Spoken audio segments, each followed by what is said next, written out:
and it hits me, oh my gosh, this is that triangle. You know, there's explanation for everything that occurred in the Rendlesham Forest incident that doesn't involve aliens at all. It was completely silent.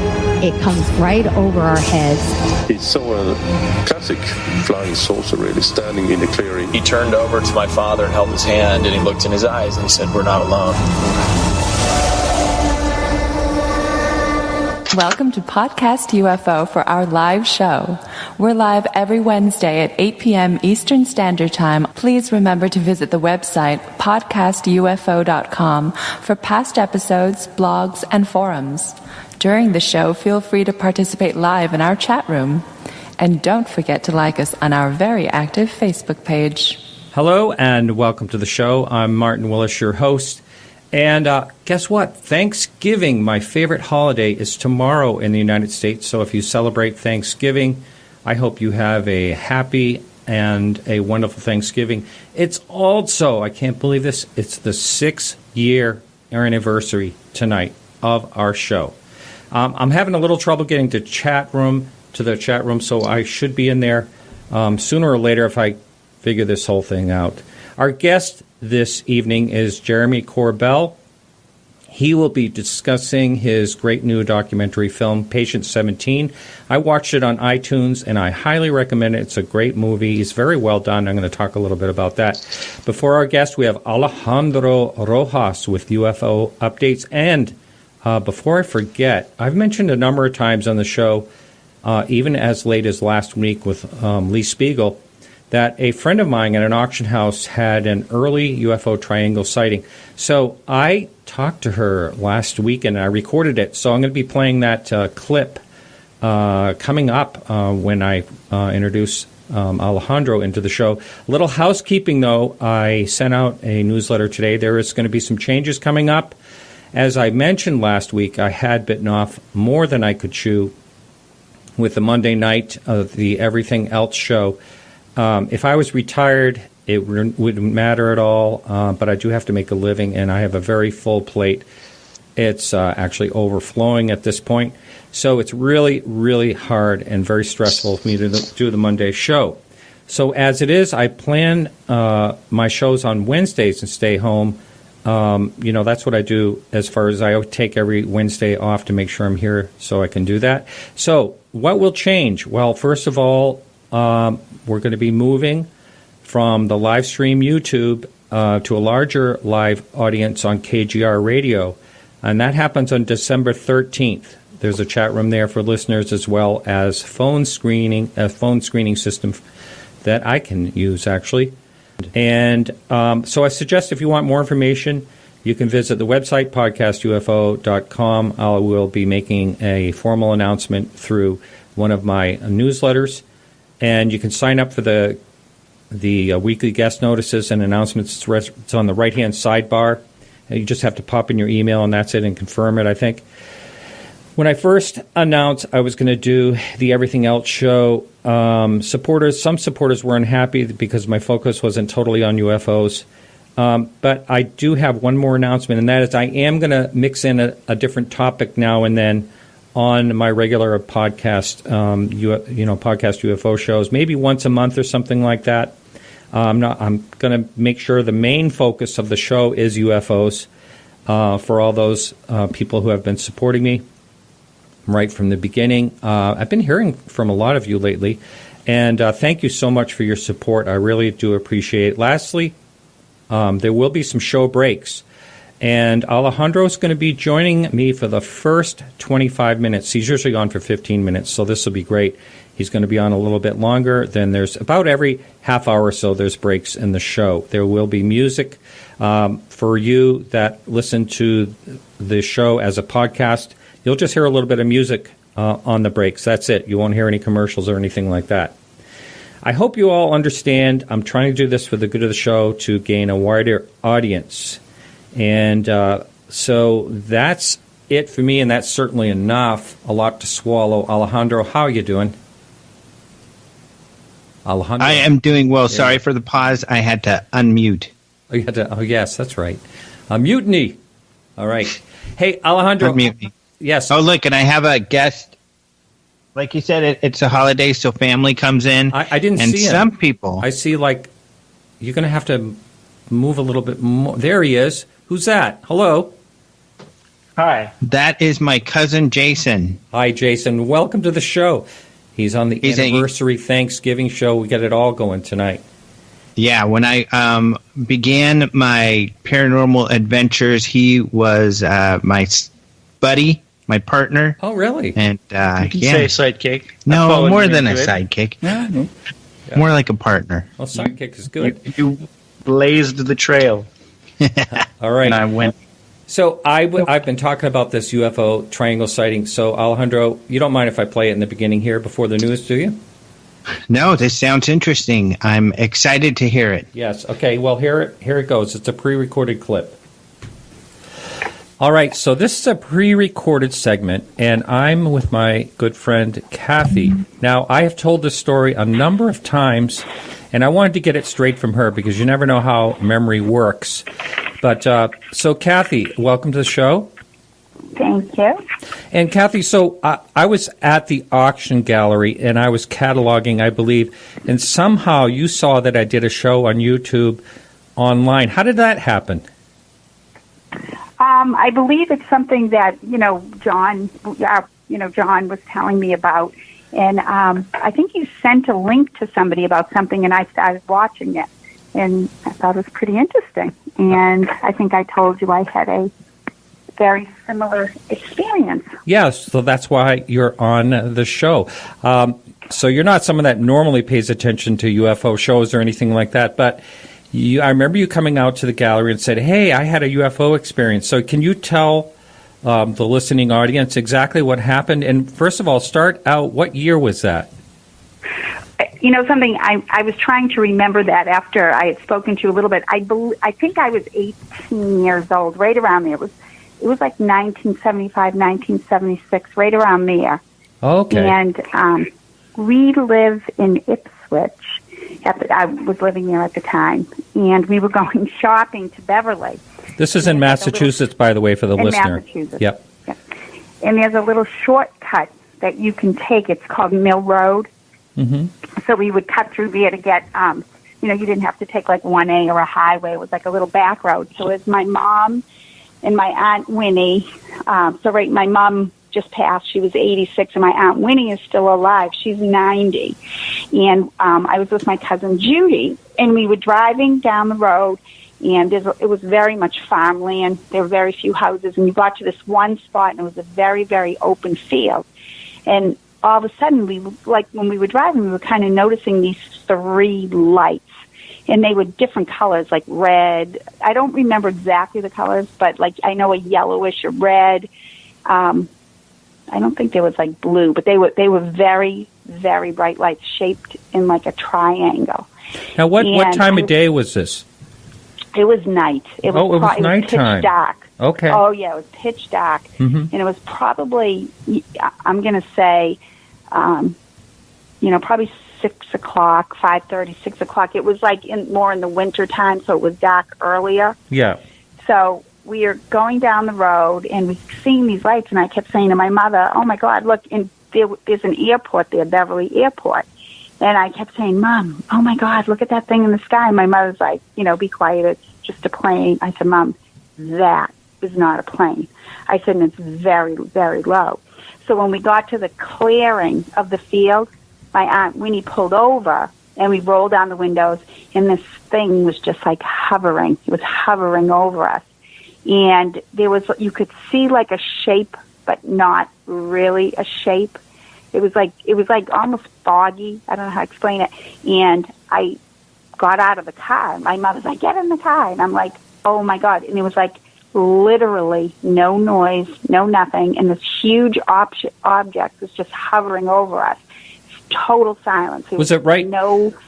The silence part. The silence part is the part that always gets me. So was this right exactly over your car?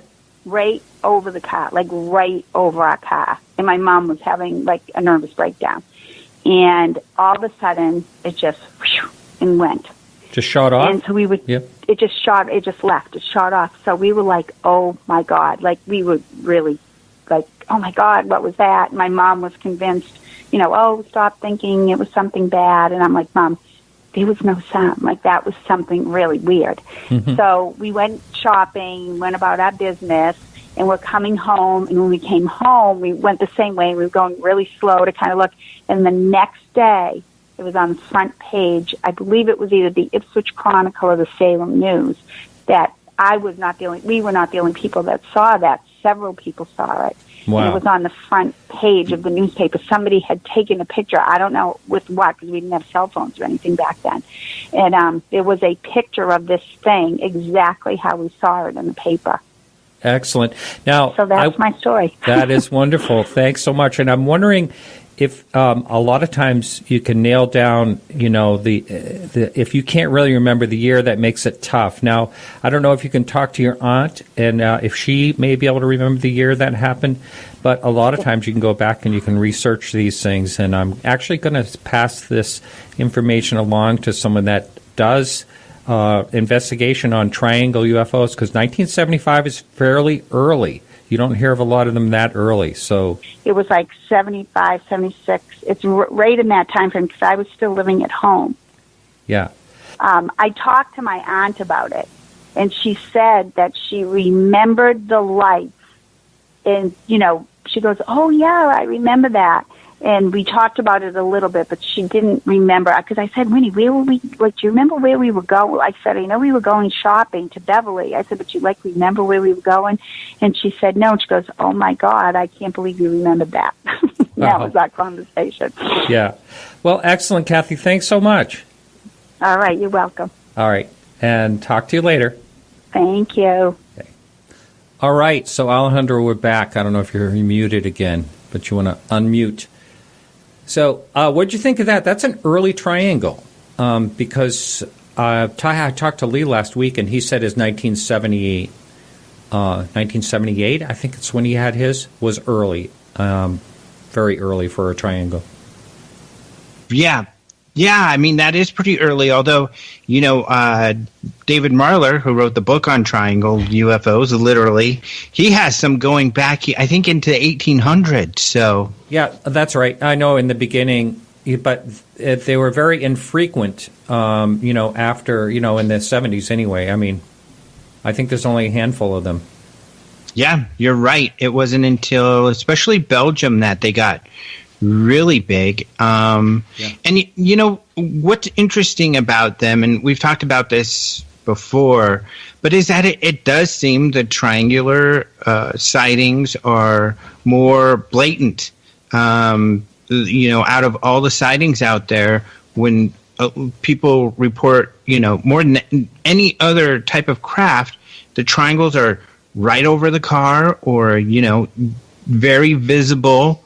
And I think that's fascinating. Now, I talked to Tom DeLonge about this, and it's funny because, speaking about Tom DeLonge last week, your listener asked me that question, but Tom DeLonge says that's the case because those are definitely all ours, because in his scenario, they've developed this technology in order to keep the bad aliens away type of thing.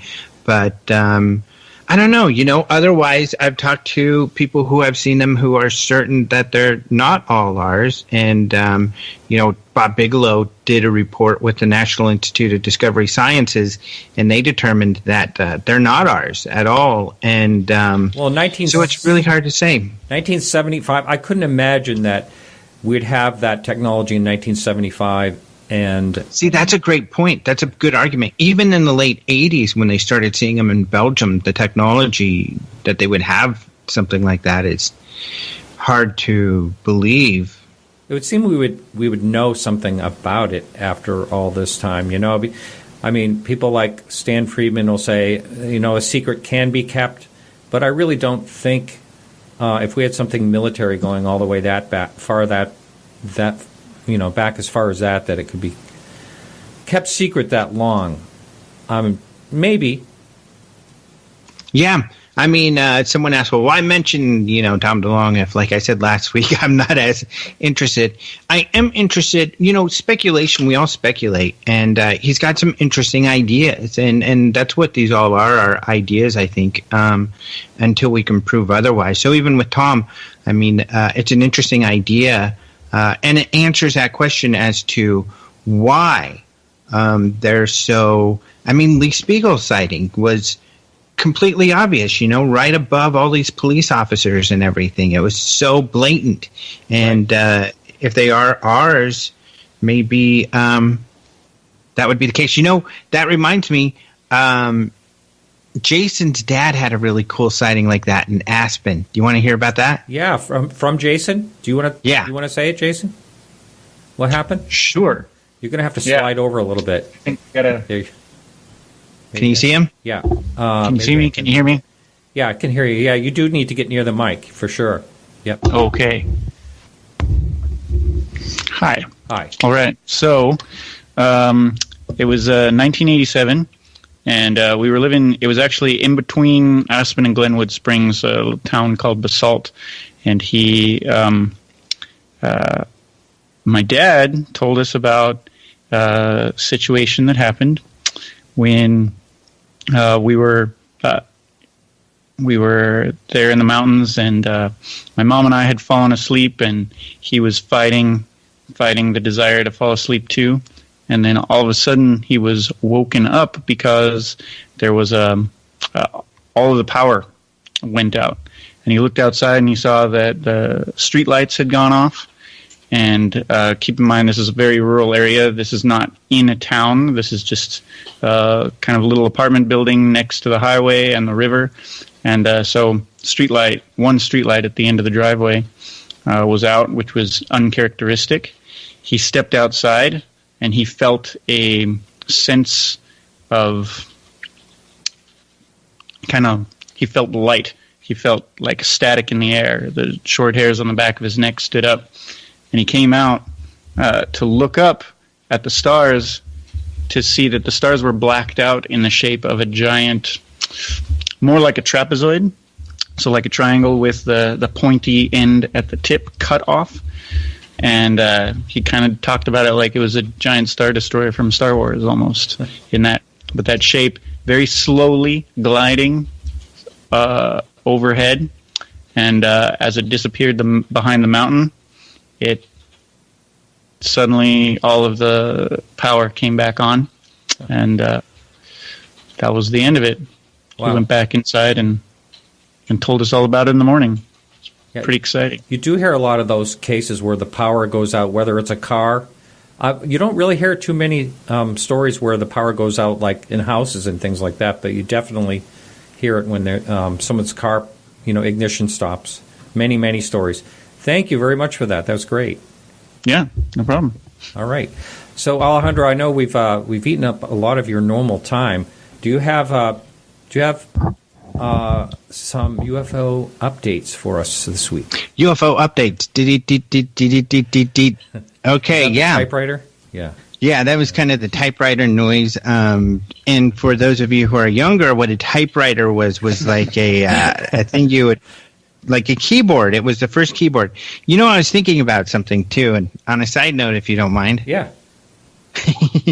Is that who knew that, you see the kids typing, and we're all typing all the time. When we were kids in typing class, kind of thought, this is stupid. I'm not going to be like a secretary or something typing papers. Exactly. I remember feeling that. Who knew we would be typing like that was such a big deal now? Now it's like, it's a huge deal. We're all doing it constantly. I can't write anymore. I tried to write a letter to this elderly woman that was my father's girlfriend when he passed away. Tried to write her a letter the other day.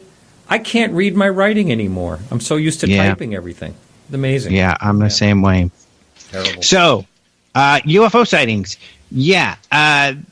This is kind of cool. It's getting a lot of attention too, is that there's this group called the Data Duo, and they essentially take data and make visualizations with it. And they do some really cool stuff. And they do these competitions where they compete. So they take a set of data and then they will visualize it, and then you can vote for who's you like, one or the other. The two people are a woman named Pooja Gandhi and a man named Adam Crahan run this site and do this challenge. This week or this month, they decided to do UFOs. So they went to this site called Kaggle that has a lot of different data sets that they've put together. And one of those data sets are UFO sightings from 1960 to 2014. I went to look at the site, and it's actually from NUFORC, the National UFO Reporting Center, which is ran by Peter Davenport, who you've had on the show quite a bit, and I know you know him pretty well. But these graphics were really cool. They show kind of sightings all over the world and in the United States. One of the things I did with the map is I noticed, you can't just take sightings. Where are sightings, the most sightings? And here's why. Because the most sightings are where the most people are, And I took a picture of the United States at night to kind of graphically show this so you can really see it. And sure enough, it lines up with their maps almost exactly because there's more lights where there are more people. So what you have to do, I think, to get more accurate numbers is to figure out per population. So divide, like the number of sightings in a state by the population, and you can get how many sightings per person, and then you get, I think, a more accurate idea of where the hot spots are. So I did go to Kaggle and got that data set that they used, and I ran those numbers to check that out and see where the more sightings per person. The interesting things that pop up, Washington pops up to the top, but that's where NUFORC is headquartered, and they do get quite a bit of press out there. He's kind of in the Northwest. When they write a story about UFOs, they'll often go to Peter Davenport. He's like their local guy to talk to, which makes sense. And so they get a lot of reports there. But when you look at the other states, Oregon's really high up there. I showed some numbers that I took from 2014, and you see Oregon was pretty high up on that one as well, which is really interesting that Oregon should be so high. My numbers that I did in 2014 were MUFON numbers, but they do correlate with Peter Davenport's pretty well. Other states that are pretty high up there are Arizona, New Mexico, New Hampshire, Idaho, Nevada, Colorado, Rhode Island, Connecticut, Utah. Some of those are, so the per population, those are some of the places that you get, which I think are more realistic as hot spots. But still, these visualizations that the Data Duo did are really cool because you can highlight the different graphics and stuff they have, and information about them will pop up. At openminds.tv, I just have the images highlighted there, but if you click on the images, it'll take you to the interactive visualizations that you can kind of play with and get all the data on. So they're really cool. And what's kind of funny is I wrote this story. Bustle wrote a story, a website called Bustle, and that's where I found out about it, and then I wrote more about it. But now these maps are popping up all over the place. So a lot of the media is picking up on these maps and posting them all over the place, which is kind of cool because it's, it's one of the reasons why, and I mentioned her book, Cheryl Costa wrote a book about sightings and where they're reported, and her book got a lot of attention for two reasons. First of all, she did a great job getting out there and getting the word out about her book. But second of all, people want to know about UFO sightings in their area, and that's what this map and her book allows, which I think plays well with the local press too. So yeah, that was pretty interesting stuff. What do you think? I know you looked at that. Yeah, I did check it out, and it occurred to me, I wondered how when you mentioned that Washington was a focus, Peter Davenport's located there, it also made me wonder about how easily accessed reporting sightings are, how much of a difference that makes. In other words, like if you did this very same thing in Europe, what would it look like? What type of reporting centers do they have, or how can you report a UFO in, say, France or places like that? So per country would be really interesting as well, not just the United States. You would need some different data sets. So, for example, MUFON does have a pretty strong presence throughout other countries, whereas NUFORC, not so much. Canada, of course, there's Chris Rutowski, and I forget the name of his group, but they do a lot of reporting, collection, and analysis, so he's pretty popular up there and gets a lot.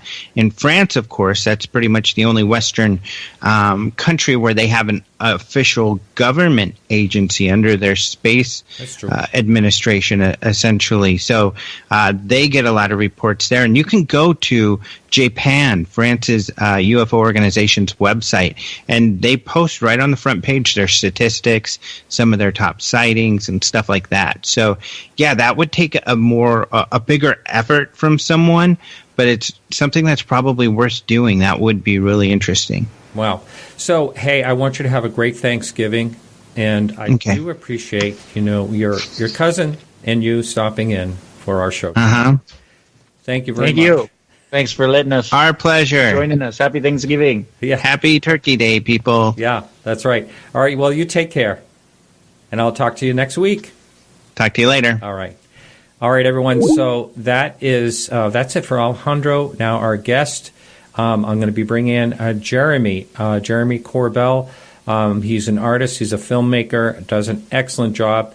Extraordinary Beliefs is his website, and we got a lot to talk about. Jeremy, I hope you unmuted your mic. How are you, Jeremy? I still can't hear you, Jeremy.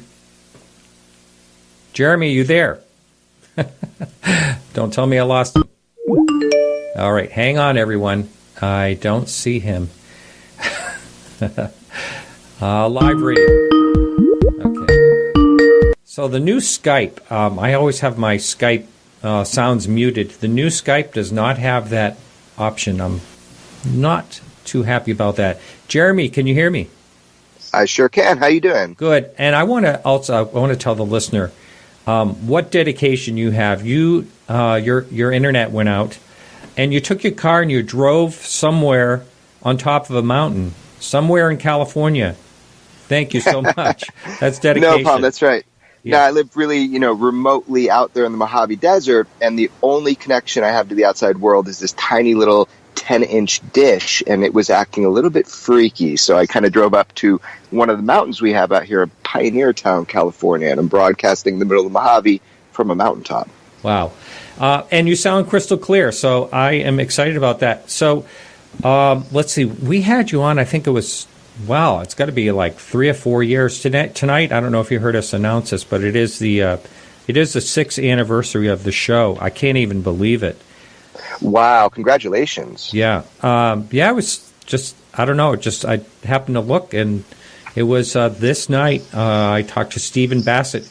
He was the first guinea pig to be on my show, and I did a terrible job. It was not so good. So almost 300 shows later, here we are.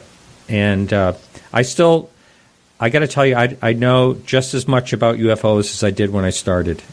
And that's nothing. Yeah. We actually only know one thing about UFOs definitively, and that's really fascinating. That came from a conversation I was having with Jacques Vallée. He recently visited, and we were able to compare notes on elemental and isotopic analysis. And when he came out, we were talking about the one thing that is known about UFOs scientifically, and that is that UFOs represent a huge amount of energy in a small amount of space, and that has been proven to most people's satisfaction. Other than that, it's anybody's guess. Wow. I have never heard it put that way before. Now, I know Jacques' philosophy on something along the lines that if it's just extraterrestrial, then he'd be disappointed, or something along those lines. And, I often ponder what the heck it is. I have no idea, and that's one of the reasons I love doing the show, is because there are so many people with ideas on what exactly it could be. Yeah, I mean, he came forward with the extraterrestrial hypothesis in originally, and then he himself abandoned that philosophy as new data sets became available. He was actually kind of arguing with Steven Spielberg back in the day that this should be something that conveys more of a multidimensional, or even what John Keel termed as an ultra-dimensional phenomenon. But, we as the public were not really ready for that at the time when Steven Spielberg was making his movie Close Encounters. Mm-hmm. So they went with a more traditional approach. But then if you look at, the Indiana Jones Crystal Skull, that's when they showed the kind of idea of changing dimensions. So, Jacques Vallée came forward with the extraterrestrial hypothesis and then came forward with the other hypothesis, which right now is more accepted, or it is being embraced with the extraterrestrial hypothesis, which is that we're dealing with something that might be way beyond that, way stranger. Yeah, when I met Jacques out in Phoenix actually you were there as well, I was standing in line with him at the hotel, and I said, just a quote that I say from my show, and I had not even heard what he thought about it. Unfortunately, I hadn't read any of his books, which I do plan on doing. Shame on me. But I said to him while I was in line, I said, maybe it's something we haven't even thought of yet. And he kind of chuckled, and he says, yeah. He says, I think, that's kind of what's going on, probably. Yeah.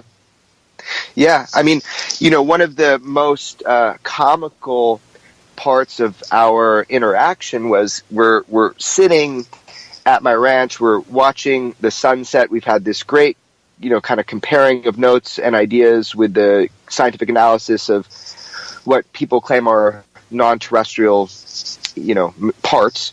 And as we're kind of watching the sunset, I think, this is my chance. This is my moment. And I said, what is this whole UFO thing really about? And asked him a few very specific questions. And he kind of took a long pause and then just kind of turned to me and said, I have, after all these, come to those same questions that you're asking now. And I just don't know the answer. And I just look at him and I'm like, well, that's depressing.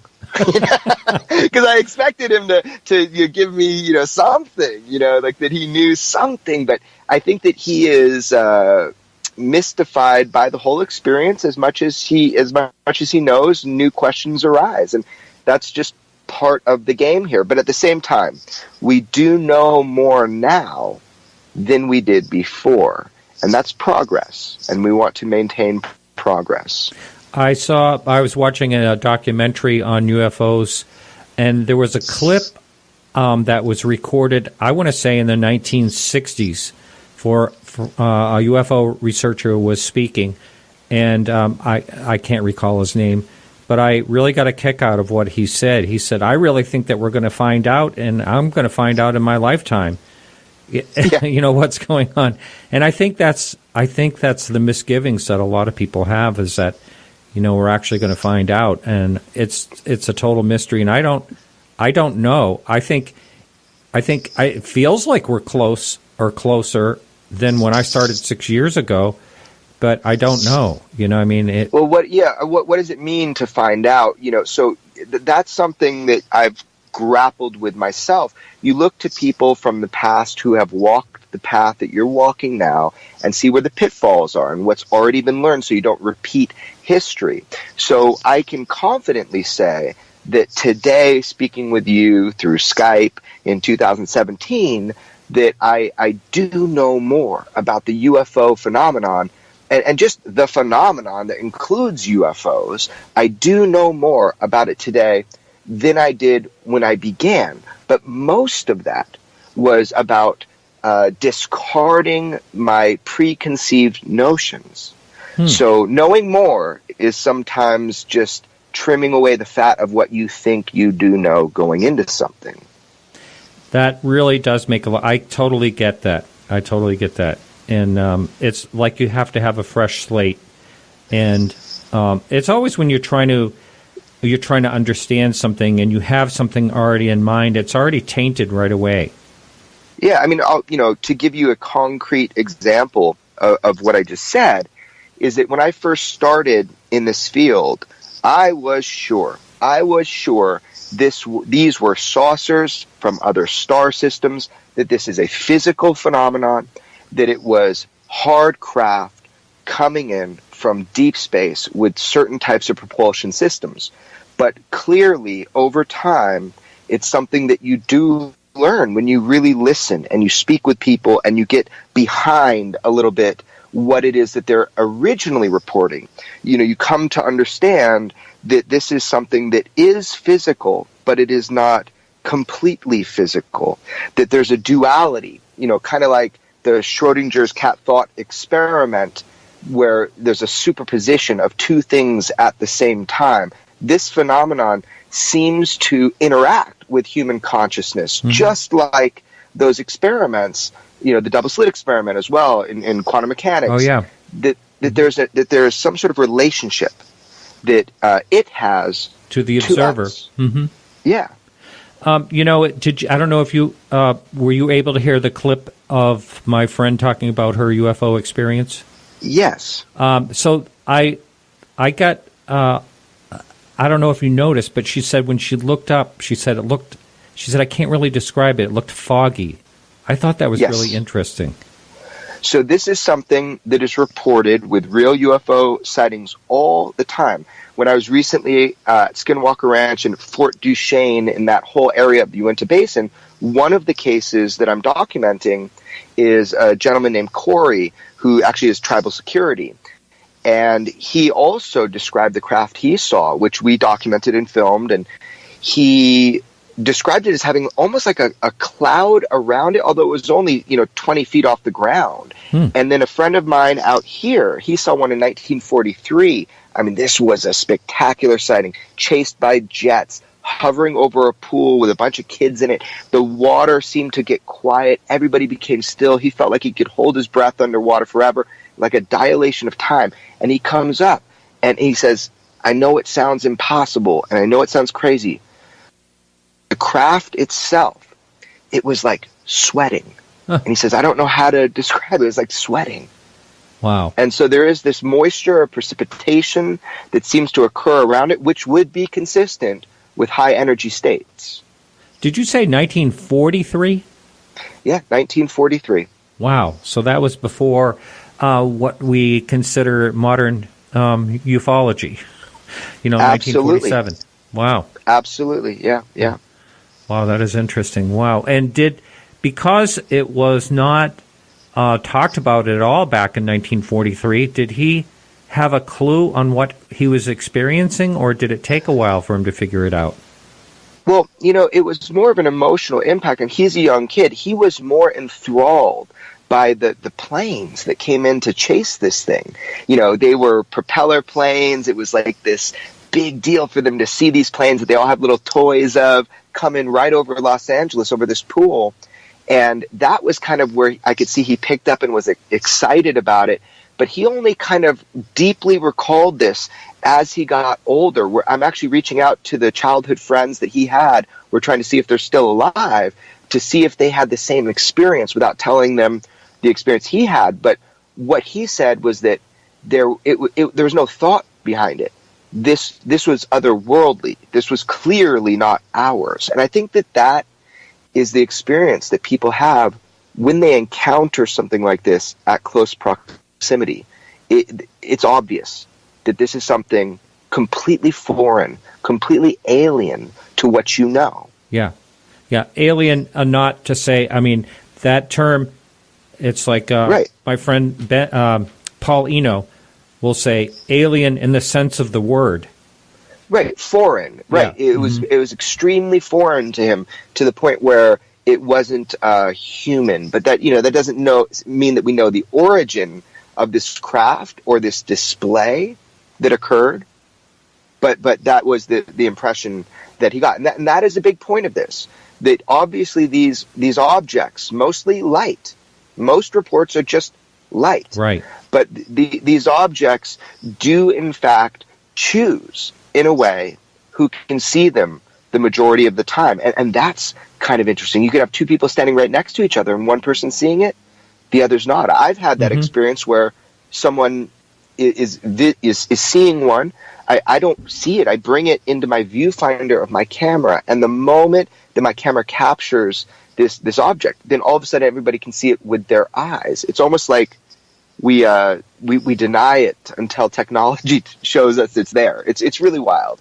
Well, I had a girl from the Ariel School Encounter on my show. She was absolutely fantastic. I've gotten so much feedback from that show.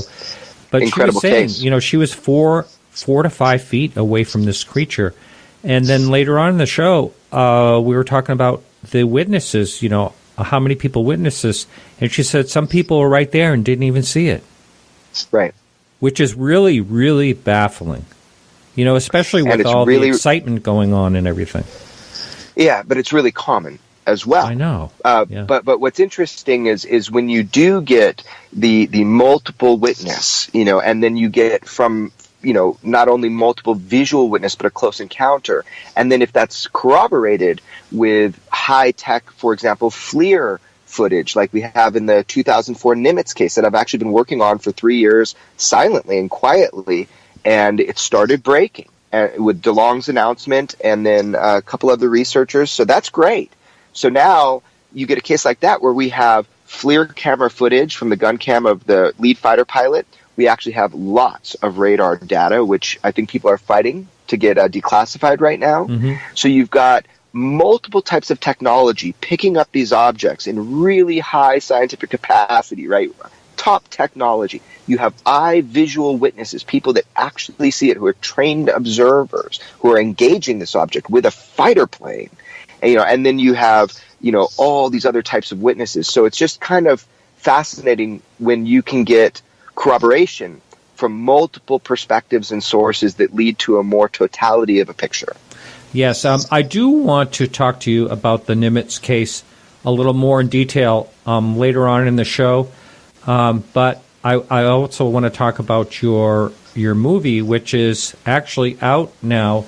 I watched it on iTunes, and I really, really enjoyed it.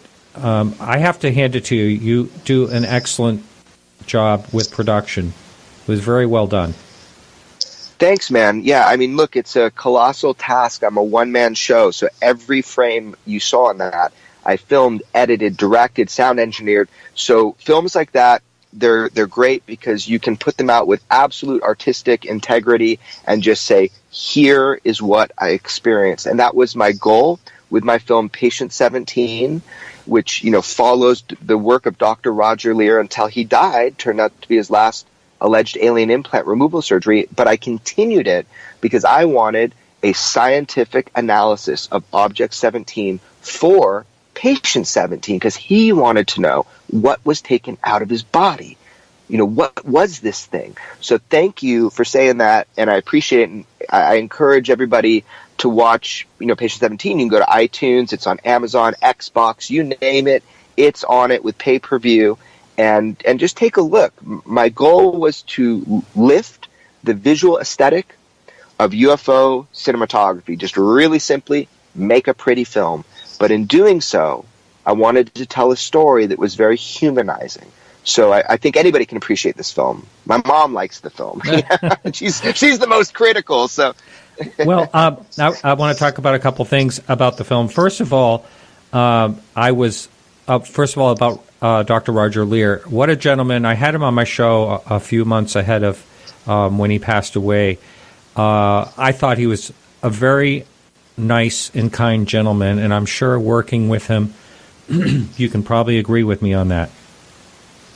Oh, absolutely. He was, except for when he was pissed at me and yelling at me. He was absolutely a seeker of truth. He was a pioneer. He was kind of a renegade.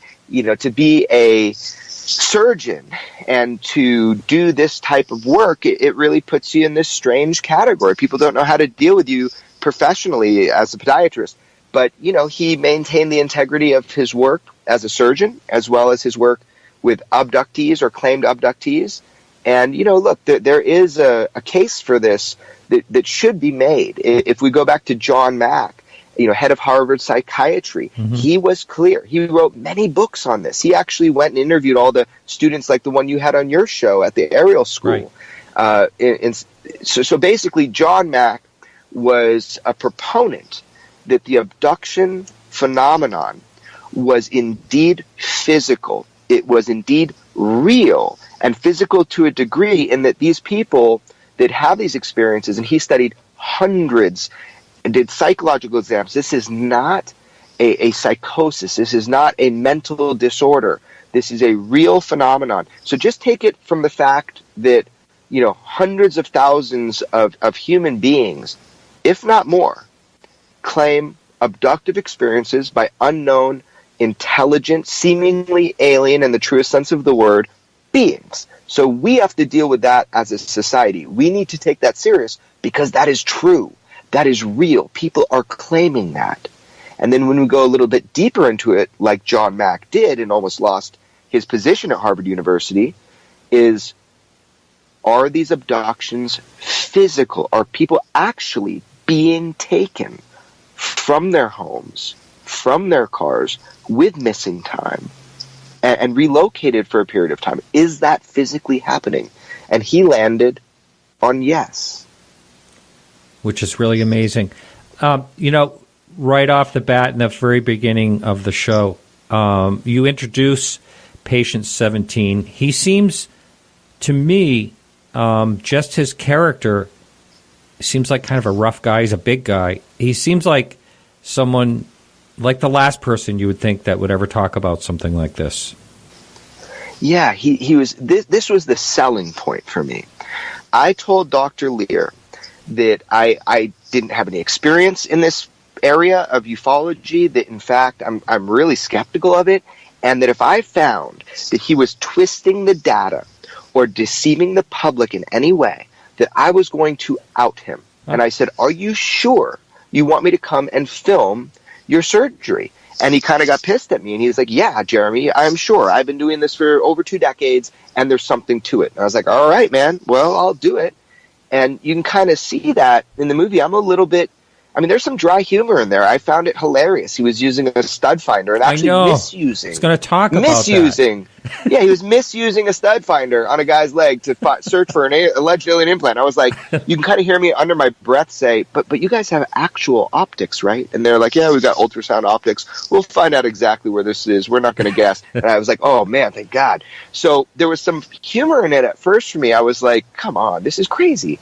But then with patient 17, he is stoic. I kind of describe him as, one of the cowboys of past. He's soft-spoken, and there's no insanity in his family, and he's healthy as an ox, as he says in the film. So patient 17 was really the reason why I stuck with this, because there was a circus going on. The waiting room got filled with people just trying to get a glimpse at this, poor man and the surgery he's undergoing, and he wants to maintain his anonymity. That's why we call him Patient 17. And that day I kind of shielded or blocked for him. And I think that kind of bonded us, because he saw that, that I cared. And then knowing him, getting to know him, the way he describes his abductive experiences, which, let's differentiate, he knows to be real. That is not under suspicion. He had abductive experiences.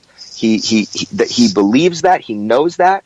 But he was not sure that this object being removed from his leg had anything to do with his abductive experiences. So he was just as curious as me and just as skeptical as me to find out what this was that they removed from his leg.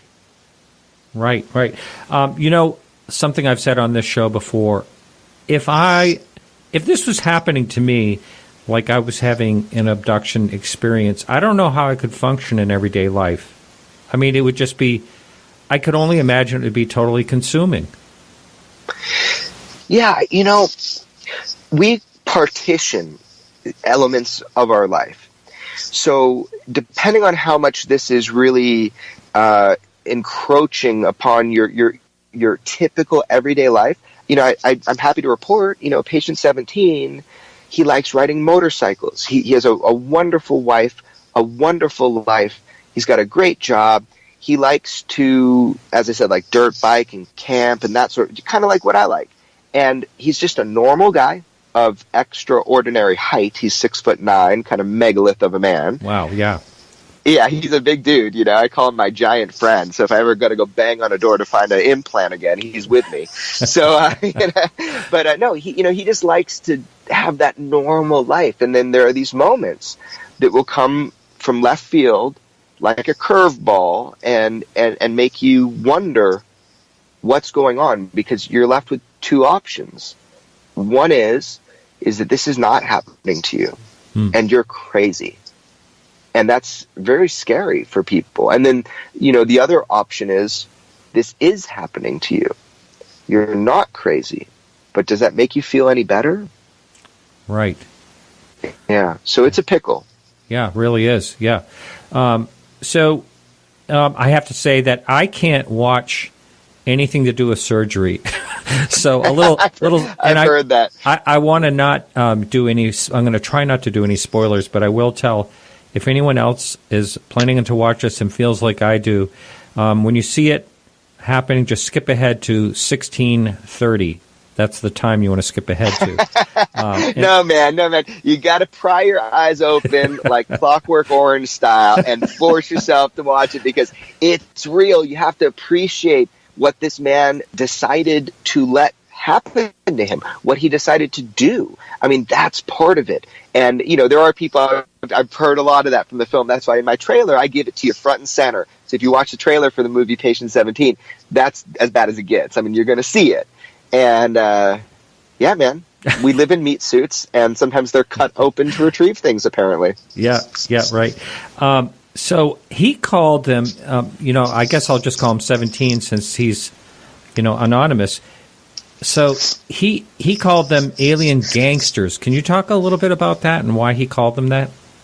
Yeah, I thought that was fascinating. That stems from a question I asked him. There's a scene in the movie where he's kind of working on this little motorcycle he has and sits down and gives me this interview. I went to go see him after the surgery just to see his state of mind, what he's feeling, because everybody kind of abandoned him after this. So, I went to talk with him, and I said, well, tell me more about your abductive experiences. What do you think about these beings? What do they want? And he says, I don't care what they want. I treat them just like any other intruder. It's not like they come over and with a case of beer and pizza and say, let's have a bite and drink. And you have not invited them in, he said.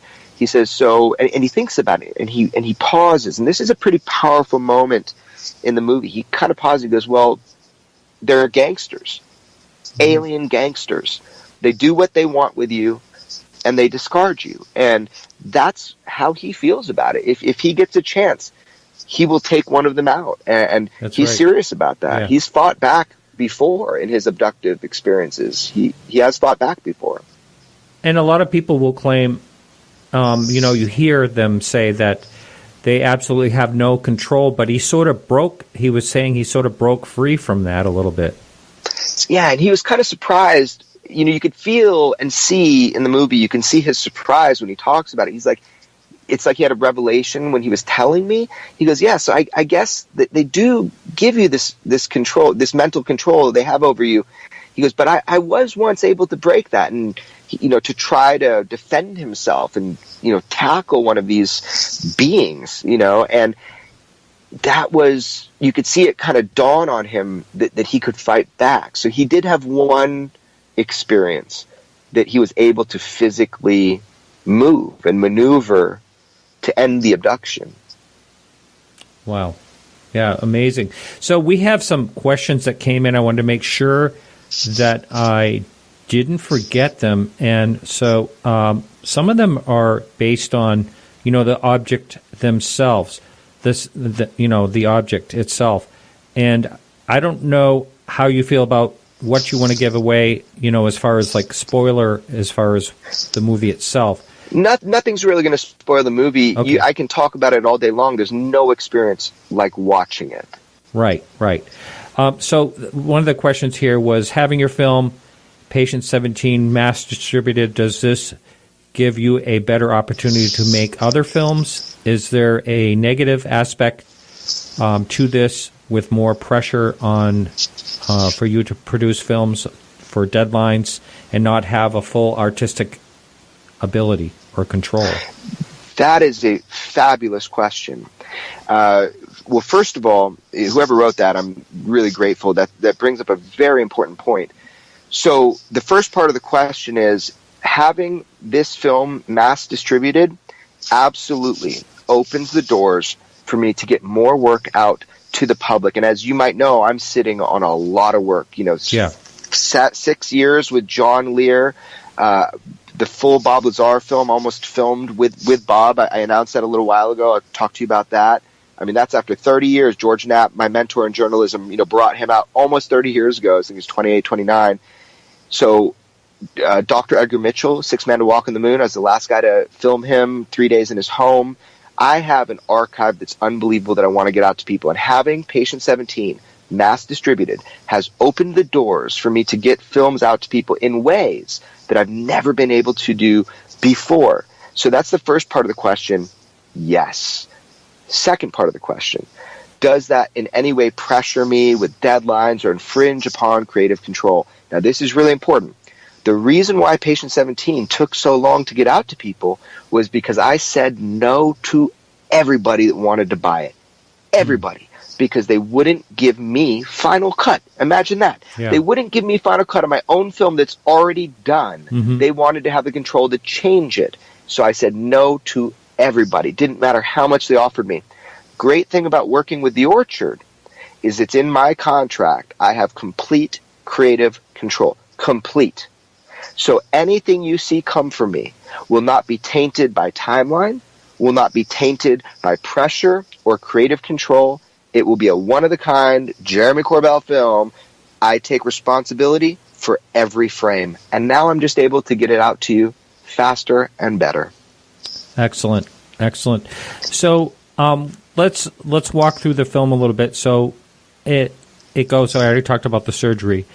So this thing has been extracted. It was actually put into a solution that actually came from, I think, from blood of the of patient 17. It's a serum of his blood cells. Yeah. So they spin it down, for preservation. Just to keep it fresh. The first thing that pops in my head right now is, do you know where the object is now? Because I know, I know when I spoke with Roger before he passed away, he said, I asked him where he kept these things, and he said, very safe. Yep. And do you know where the object is? I do. And in fact, the film has applied some pressure to that situation.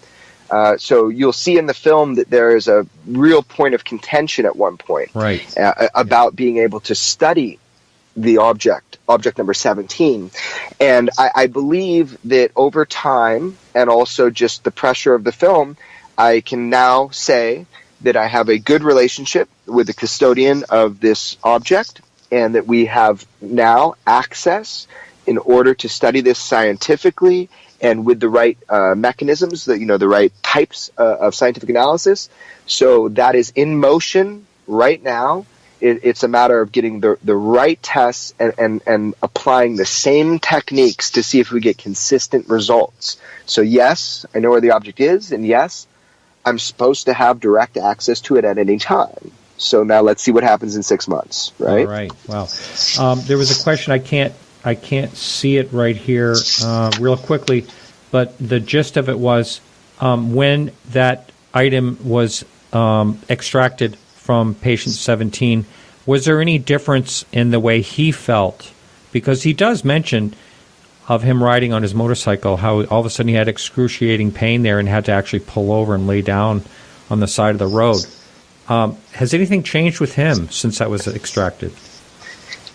That's a very difficult question to answer, because you have to think about it from a psychological standpoint. You have these traumatic experiences, and we do compartmentalize them. Like if you have PTSD, you're walking around 99% of the time okay, and then you have a flashback. You have a bad problem, stress-induced. So it's hard to determine when you've had traumatic experiences if the mental effects of simply change and having something out of your body. Do you question if maybe it was doing something good for you?